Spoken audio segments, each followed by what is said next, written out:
రాజకీయ ప్రాధాన్యం కలిగిన నగర్లో సీఎం చంద్రబాబు నాయుడు పర్యటించనున్నారు. కాసేపట్లో ఆయన చేరుకునే అవకాశం ఉంది. ముఖ్యమంత్రి పర్యటనకు సంబంధించిన అన్ని ఏర్పాట్లు పూర్తయ్యాయి. ఇక డీటెయిల్స్ మా ప్రతినిధి గోపీనాథ్ అందిస్తారు. మరి కాసేపట్లో ముఖ్యమంత్రి చంద్రబాబు నగరికి చేరుకోబోతున్నారు. చిత్తూరు జిల్లాలో ఇవాళ పర్యటన నేపథ్యంలో ఇప్పటికే అధికారులందరూ కూడా కలెక్టర్, ఎస్పీ ఇప్పటికే కూడా గట్టి బందోబస్తు చర్యలు తీసుకోవడం జరిగింది. మరోవైపు స్థానిక ఎమ్మెల్యే గాలి భానుప్రకాష్ కూడా దీనికి సంబంధించి ఇప్పటికే కూడా అధికార పార్టీ కాబట్టి పెద్ద ఎత్తున ఎక్కడా కూడా ఎటువంటి ఇబ్బందులు లేకుండా కూడా చర్యలు తీసుకున్నారు. సో మొత్తం మీద మరి కాసేపట్లో సీఎం ప్రోగ్రాం ప్రారంభమయ్యేటటువంటి ప్రాంతంలో మనం ప్రస్తుతానికి మనం చూడొచ్చు. ఇక్కడ భారీ ఏర్పాట్లు చేయడం జరిగింది. సీఎం పర్యటన నేపథ్యంలో స్వచ్ఛాంధ్ర, స్వర్ణాంధ్రలో భాగంగా ఆయన ఇక్కడికి రాబోతున్నారు. అయితే ఇందులో కొంతమందికి అవార్డులు ఇవ్వబోతున్నారు. అదేవిధంగానే స్వచ్ఛాంధ్ర వైపు అడుగులు వేస్తున్న తరుణంలో మున్సిపల్ కార్మికులతో కూడా ఆయన ప్రత్యేకంగా సమావేశం అవుతారు. అనంతరం మరికొన్ని ప్రభుత్వ కార్యక్రమాల్లో కూడా అంటే ఓపెనింగ్స్ కానీ ఇలాంటి కొన్ని కార్యక్రమాల్లో పాల్గొంటారు. అయితే కాసేపట్లో ఇక్కడికి చేరుకున్న తర్వాత ఇక్కడ పట్టణంలోని సోషల్ వెల్ఫేర్ హాస్టళ్లను అక్కడ ఆయన తనిఖీ చేస్తారు. అక్కడ ఉన్నటువంటి ఏదైతే పోస్ట్ మెట్రిక్ సంబంధించి కావచ్చు, అదేవిధంగా ప్రీ మెట్రిక్ సంబంధించినటువంటి అక్కడ స్టాల్స్ కొన్ని ఏర్పాటు చేయడం జరిగింది. వాటన్నిటిని కూడా అక్కడ పరిశీలన చేస్తారు. మధ్యాహ్నం 2:20 ఇక్కడ ఏరియా ఆసుపత్రిలోనే ఇక్కడ రోగులతో కూడా ఆయన ప్రత్యేకంగా ఆయన మాట్లాడతాడు. ఇప్పటి వరకు కూడా ప్రభుత్వ పరంగా అంటే ఏదైతే ఉందో ఎన్టీఆర్ ఆరోగ్యశ్రీ కింద ఎవరైతే పెద్ద ఎత్తున స్థానిక ప్రజలకు సంబంధించి ఏ విధంగా అంటే వైద్య సదుపాయాలు ఇవన్నీ కూడా కొనసాగుతున్న నేపథ్యంలో దానికి సంబంధించి కూడా రోగులతో పాటు అదేవిధంగానే అధికారులతో ఇప్పటివరకు అందిస్తున్నటువంటి కార్యక్రమాలకు సంబంధించి కూడా ఆయన మాట్లాడే అవకాశం అయితే ఉంటుంది. మరోవైపు పబ్లిక్ మీటింగ్లో చాలా ఇంట్రెస్ట్గా ముందుగా పబ్లిక్ మీటింగ్ ప్రారంభం కాబోతుంది. ఆ పబ్లిక్ మీటింగ్లోనే కొన్ని అంటే ఇప్పటి వరకు కూడా కూటమి ప్రభుత్వం అధికారులకు వచ్చిన తర్వాత ఇప్పటి వరకు జరిగినటువంటి సంక్షేమ పథకాలకు సంబంధించి అదేవిధంగానే మొత్తం మీద అంటే చూద్దాం. చెప్పండి ఏంటంటే ఇవాళ ముఖ్యమంత్రి గారు ఇక్కడ చేరుకోబోతున్నారు, ఏ కార్యక్రమాల్లో పాల్గొంటారు? మన రాష్ట్ర ముఖ్యమంత్రి వర్యులు మొట్టమొదటిగా నగరికి వచ్చేసిన సందర్భంగా స్వాగతం సుస్వాగతం. మా నగిరి నియోజకవర్గ ఎమ్మెల్యే శ్రీ గాలి భానుప్రకాష్ అన్న గారు ఎమ్మెల్యే అయిన తర్వాత నగిరిని అభివృద్ధి పథంలో నడిపిస్తున్నారు. చంద్రబాబు నాయుడు ఆశీస్సులతో నగిరిని అభివృద్ధి పథంలో నడిపిస్తున్నారు. శరవేగంగా అభివృద్ధి పథంలో జరుగుతుంది, మన కళ్ళ ముందే కనిపిస్తూ ఉంది.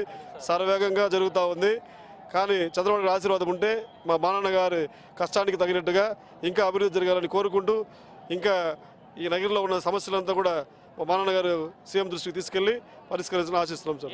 ఇవాళ స్వచ్ఛాంధ్ర, స్వచ్ఛ భారత్, స్వర్ణాంధ్ర, ఇంకొకటి పలు అభివృద్ధి కార్యక్రమాలు, హాస్పిటల్ డెవలప్మెంటు అవి కార్యక్రమాలు చాలా ఉన్నాయి. ముఖ్యమంత్రి గారి ఆశీస్సుతో మా అన్నగారు, మా నాయకులు చాలా అద్భుతంగా నగరిని ముందుకు తీసుకెళ్తా ఉన్నారు. అందరి సహకారంతో అందరిని కలుపుకొని అభివృద్ధి పదంగా తీసుకెళ్తున్నారు. ఇప్పుడు నగిరిలో దాదాపు 100% సీసీ రోడ్లు పూర్తి చేసినారు. అదేవిధంగా ప్రజలు సమస్యలు, కార్యకర్తలు ఏ సమస్య అన్నా వెళ్ళినా ఎప్పుడైనా అందుబాటులో ఉన్నారు. ఇదే విధంగా మాకు అందరికీ అందుబాటులో ఉండి ప్రజలందరినీ కలుపుకొని పోతున్నారు. ఇంకా ప్రధాన సమస్య అంటే మాకు ఇప్పుడు మాది ఇప్పుడు తిరుపతి దగ్గర ఉంది. మాకు తిరుపతిని మమ్మల్ని 3 మండలాలను తిరుపతిలో కలపాలనేసి మా బలమైన ప్రధాన సమస్య. ఏమంటే మాకు ఇక్కడ డైరెక్ట్ చిత్తూరుకి బస్సు లేదు. మాకు చిత్తూరు డిపో నుండి ఒక బస్సు లేదు. మాకు తిరుపతికి 5 నిమిషాలకు ఒక బస్సు ఉంది.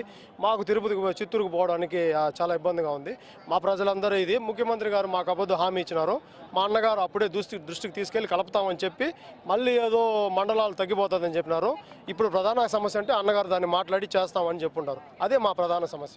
చెప్పండి, ఏ మండలాల నుంచి ఇక్కడికి పబ్లిక్ మీటింగ్కి జనాలు వస్తున్నారు? ఏంటి మన నియోజకవర్గంలో నిండ్ర, నగిరి, విజయపురం అన్ని మండలాల నుంచి ప్రజలు భారీ ఎత్తున తరలి వచ్చినారు. ఒకే ఒక ఆశయం, ప్రజలే దేవుళ్ళు, సమాజమే దేవాలయం అనే ఆ ఎన్టీఆర్ ఆశయాల్ని చంద్రబాబు నాయుడు గారి నాయకత్వంలో, లోకేష్ బాబు గారి ఆధ్వర్యంలో, మా ఎమ్మెల్యే భానుప్రకాష్ గారి డైరెక్షన్లో మేమందరూ ముందుకు తీసుకెళ్తున్నాము. ప్రతినిత్యం ఆయన కోసం మేము, మా కోసం ఆయన ప్రజలందరినీ అభివృద్ధి పదంలో నడిపిస్తూ ముందుకు తీసుకెళ్తున్నాడు. ఈ అభివృద్ధి ఇప్పటితో ఆగకుండా 2024 నుంచి 2029 వరకు, 2029 నుంచి మళ్ళీ తర్వాత నెక్స్ట్ శ్రీ కూడా చంద్రబాబు నాయుడే సీఎంగా ఉండాలని ప్రజల ఆకాంక్ష. ఇక్కడ ఉన్నటువంటి నగిరిలో ఉన్నటువంటి ఒక 3 మండలాలను మాత్రం పూర్తి స్థాయిలో కూడా అంటే తిరుపతి జిల్లాలో కలపాలనేది వాళ్ళు డిమాండ్ వ్యక్తం చేస్తున్నారు. అదే విషయాన్ని ఇవాళ ముఖ్యమంత్రి గారి దృష్టికి కూడా తీసుకెళ్లి పూర్తి స్థాయిలో కూడా దానికి సంబంధించి అంటే మా న్యాయమైన కోరికలు తీర్చుకుంటామంటూ కూడా చెప్తున్నారు. సో మొత్తం మీద ముఖ్యమంత్రి పర్యటన సందర్భంగా చిత్తూరు కలెక్టర్తో పాటు ఎస్పీ వీళ్ళందరూ కూడా గట్టి బందోబస్తు చర్యలు తీసుకోవడం జరిగింది. దాని తర్వాత ఆ పబ్లిక్ మీటింగ్ తర్వాత కొన్ని ప్రభుత్వ కార్యక్రమాల్లో కూడా ఆయన పాల్గొంటారు. వీడియో జర్నలిస్ట్ రాజేష్తో కలిసి గోపినాథ్, ఐ న్యూస్, నగిరి నుంచి.